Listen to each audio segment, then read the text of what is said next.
Given the fact that I'm always eager to see more racing titles on the Switch, I tend to load up each one with high hopes for some good fun. Unfortunately, the odds have felt about even each new game being at least decent or not terribly great, but we can only work with what we're able to get. In principle, Rally Arcade Classics at least manages to give people who like the idea of rally racing, but not the more challenging difficulty of your typical simi version of it, like with the WRC series. In practice, while it does check off that unique combination of boxes, that doesn't manage to raise the experience above being pretty underwhelming. If you're the type of person who is in for the experience and happy to grind things out until you've completed every mode and objective, this may be the sort of game you'll love. There are plenty of modes and tons of events within each for you to tackle. While, for the most part, they do all feel very much like variations on a theme, there are small distinctions. For the most part, you'll be racing against the clock solo, grinding through courses with different layouts and conditions. Depending on the mode or event, you will sometimes also work against other racers on the track, though honestly you'll still feel like your competition is the clock regardless.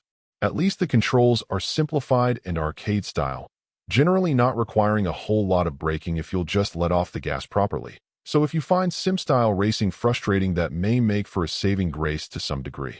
In terms of problems, though, there are quite a few that are tough to sweep under the rug. The first is that the brevity of almost every race you'll participate in gets old in a hurry. Ranging from 30 to 60 seconds at most, more often than not, it's a constant start and stop.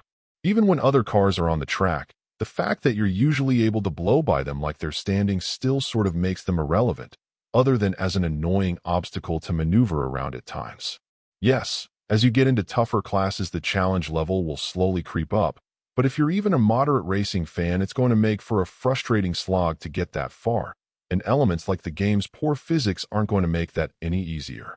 I suppose that people who'd like to simply challenge the leaderboards for giggles may find some room for longevity here, but the game is really asking for a lot of patience to get you to hang around.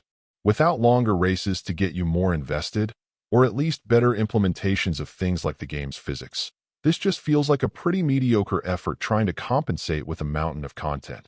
But even so, much of that quickly feels repetitive and dull, given the low energy action and lack of some compelling it factor to help you keep coming back for more.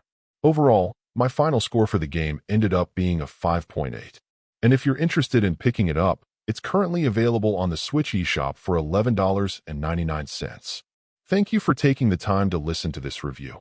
And if you'd like more information or ideas of indie games worth checking out on the Switch or the Switch 2, be sure to click on the link provided in the description. Until next time,